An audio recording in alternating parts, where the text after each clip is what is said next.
नमस्कार।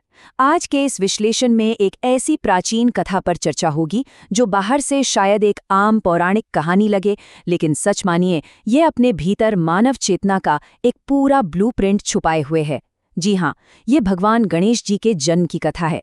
लेकिन आज इस चर्चा में हम इस कहानी को सिर्फ सुनेंगे नहीं, बल्कि इसके पीछे छुपे उस गहरे रहस्यमयी अर्थ को समझेंगे जो हमारी अपनी आध्यात्मिक यात्रा से सीधा जुड़ा हुआ है। चलिए शुरू करते हैं। मैं पूरी सृष्टि को नष्ट कर दूंगी। सोचिए, कैलाश पर्वत पर जहां हमेशा शांति होती है, वहां माता पार्वती का इतना भयंकर क्रोध। ये कोई मामूली बात नहीं थी। जब दांव पर पूरा का पूरा ब्रह्मांड लगा हो, तो ये समझना बेहद जरूरी हो जाता है कि आखिर ऐसी नौबत आई ही क्यों। क्या ये सिर्फ एक छोटा सा पारिवारिक विवाद था, या फिर इसके पीछे कोई बहुत बड़ी ब्रह्मांडीय घटना आकार ले रही थी? भाग 1, जन्म और युद्ध। आइए इस कथा की गहराइयों में उतरते हैं और इन घटनाओं के क्रम को देखते हैं जो कि सच में बहुत ही तेजी से घटी थी। यहाँ टाइमलाइन को समझना दिलचस्प है। पहले चरण में कहानी तब शुरू होती है जब माता पार्वती स्नान करने जा रही थी। उन्होंने अपने शरीर से उतारे गए हल्दी के लेप से एक रूप बनाया और उसमें प्राण फूंक दिए, ताकि कोई ऐसा हो जो पूरी तरह से सिर्फ और सिर्फ उनके प्रति वफादार हो, और वही बालक गणेश कहलाए। दूसरे चरण में जब नंदी पहरा दे रहे थे, तो भगवान शिव के आने पर नंदी की वफादारी बट गई। उन्होंने शिवजी को अंदर आने दिया। लेकिन तीसरे चरण में क्या हुआ? जब शिवजी दोबारा आए, तो इस नए बालक गणेश ने उन्हें रोक दिया, और सच में उस अकेले बालक ने शिव की पूरी सेना को वहीं धूल चटा दी। और यहीं से स्थिति बिल्कुल हाथ से निकल जाती है। एक ऐसी घटना जिसका किसी ने अंदाजा नहीं लगाया था।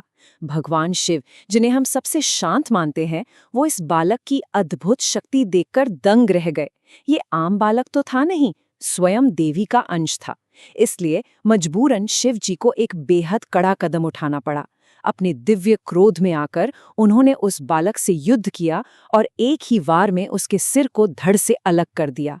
इस एक क्षण के बाद तो जैसे संकट अपने चरम पर था। इस समय चक्र को देखिए। पहले पल में ही जब पार्वती जी को ये पता चला, तो उन्होंने तुरंत इस पूरे ब्रह्मांड को नष्ट करने की ठान ली। तब दूसरे पल में मजबूर होकर सृष्टि के रचयिता भगवान ब्रह्मा को बीच बचाव के लिए आना पड़ा, और उन्होंने शांति की दरख्वास्त की। और आखिर में तीसरे पल में शिवजी, जिनका क्रोध अब शांत हो चुका था, उन्होंने अपनी गलती मानी और ब्रह्मा जी द्वारा लाए गए एक शक्तिशाली हाथी के सिर को बालक के धड़ पर रखकर उसे पुनर्जीवित कर दिया।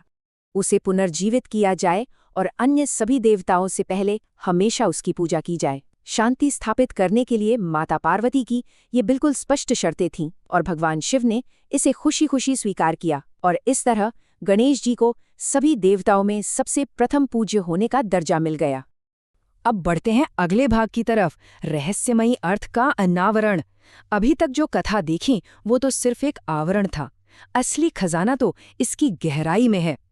अब जो सबसे दिलचस्प सवाल उठता है वो ये है, क्या सच में ये सिर्फ बच्चों को सुनाने वाली एक कहानी है, या फिर हमारे प्राचीन ऋषियों ने इसके भीतर मानव चेतना और शरीर का एक पूरा नक्शा छिपा रखा है? ध्यान से देखा जाए तो ये कथा असल में हमारी अपनी ही आध्यात्मिक यात्रा की एक सटीक रूपरेखा है। इसे समझने के लिए सबसे पहले माता पार्वती के असली रूप को देखना होगा। पार्वती जी यहाँ पराशक्ति यानी सबसे बड़ी सर्वोच्च ऊर्जा का प्रतीक हैं। मानव शरीर में यही ऊर्जा हमारे मूलाधार चक्र में कुंडलिनी शक्ति के रूप में रहती है। अब एक छोटी सी बात याद कीजिए, पार्वती जी ने गणेश जी को हल्दी के लेप से बनाया था, है ना? हल्दी का पीला रंग, और पीला रंग ही मूलाधार चक्र का रंग होता है, जहां इस ऊर्जा का वास है। ये कोई इत्तेफाक नहीं है। तो चलिए इस टेबल के जरिए एक एक करके कड़ियां जोड़ते हैं। हर पौराणिक पात्र किसी बड़ी आध्यात्मिक शक्ति का प्रतीक है। पार्वती जी हो गई सर्वोच्च ऊर्जा या पराशक्ति, भगवान शिव प्रतीक है परम सत्य और सर्वोच्च गुरु के, और नंदी प्रतिनिधित्व करते हैं एक सच्चे भक्त के दिव्य स्वभाव का। नंदी का पूरा ध्यान सिर्फ ईश्वर पर होता है। उन्होंने शिवजी को तुरंत पहचान लिया था, यानी जब तक दिल में ऐसी अनन्य भक्ति ना हो, तब तक सर्वोच्च सत्य तक पहुंचना असंभव है। और फिर यहाँ आती है मूल गणेश जी की सबसे अहम भूमिका। ये वो मूल बालक हैं जो धरती के तत्वों से बने थे। ये दरअसल जीव का प्रतीक है, एक ऐसी आत्मा जो अहंकार यानी ईगो की जंजीरों में बंधी है। देवी ने उन्हें बाहर एक ढाल के रूप में बनाया था, ताकि कोई भी अपवित्र और कच्चा मन उस परम रहस्य तक न पहुंच सके। ये दरवाजे पर खड़ा हमारा अपना ही जिद्दी अहंकार है, जो सत्य को अंदर आने से रोकता है। इस विश्लेषण का अगला और सबसे जरूरी हिस्सा है मानव अहंकार का परिवर्तन। ये पूरा युद्ध दरअसल अहंकार के टूटने और उसके बदलने की एक बेहद दर्दनाक लेकिन उतनी ही जरूरी प्रक्रिया को दर्शाता है। चलिए इस प्रक्रिया के क्रम को समझते हैं। पहला कदम है खुद की शुद्धि करना, और जब ये होती है तभी अचानक बिना बताए ईश्वर यानी परम सत्य का आगमन होता है।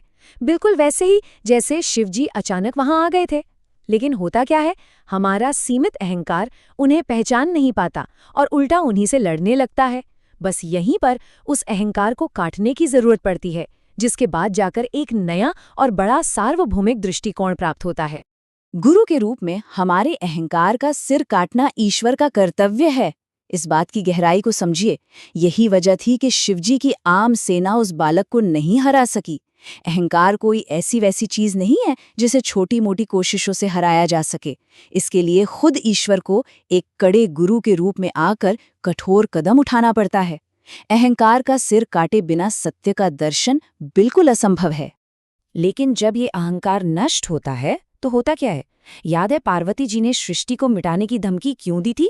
वो इसीलिए क्योंकि देवी इस बदलती हुई नश्वर भौतिक सृष्टि को दर्शाती हैं और शिव जी उस न बदलने वाली स्थिर परमात्मा को। तो जब किसी का अहंकार पूरी तरह मर जाता है तो उस मुक्त आत्मा का इस भौतिक संसार से मोह भंग हो जाता है। बाहरी दुनिया जो कि सिर्फ अहंकार के सहारे ही खड़ी थी, वो भी जैसे धूमिल होने लगती है। अगला भाग है दिव्यता के प्रतीक। अब इस कहानी के अंत और इसके सबसे सटीक पहलू की तरफ चलते हैं। शिव जी ने गणेश जी को एक नए सिर के साथ जीवन दिया, जो कि एक परम दिव्यता का प्रतीक बन गया। लेकिन हाथी का सिर ही क्यों, एक इंसान का क्यों नहीं? इसके पीछे छिपा संदेश बहुत सुंदर है। जब ईश्वर हमारे इस छोटे और सीमित अहंकार को खत्म करते हैं तो वो हमें बिल्कुल शून्य नहीं कर देते। उसकी जगह वो हमें एक यूनिवर्सल या सार्वभौमिक अहंकार देते हैं, जिसका प्रतीक हाथी का सिर है। ये एक फंक्शनल ईगो है। मतलब अब आत्मा सिर्फ एक छोटे से शरीर तक कठिनाई से बंधी नहीं है, बल्कि पूरे ब्रह्मांड के साथ एक रूप हो चुकी है। जैसे भगवान बुद्ध या कृष्ण का अहंकार, वो इतना सूक्ष्म था कि बस दुनिया की भलाई के लिए उन्हें इस संसार से जोड़े रखता था। और इस विशाल अहंकार को पाने के बाद कहानी अपने अंतिम संदेश तक पहुंचती है, सृष्टि के साथ सद्भाव। गणेश जी सभी गणों के स्वामी यानी गणपति कहलाए। ये पूरी पृथ्वी और सृष्टि की लय के साथ एक हो जाने का प्रतीक है। अब ये गण आखिर हैं क्या? ये कोई हथियारबंद सैनिक नहीं है। इन गणों की सूची देखिए। इस धरती पर मौजूद छोटे से छोटे कीड़े मकोड़े और जानवर, खगोलीय ताकतें, आंधी तूफान जैसी प्राकृतिक ऊर्जा, आग और पानी जैसे तत्व, और यहाँ तक कि हमारे खुद के शरीर के अंग और उनकी क्रियाएं। सृष्टि का हर एक कण और उसकी ऊर्जा इन्हीं गणों का हिस्सा है। इसका मूल अर्थ क्या निकलता है?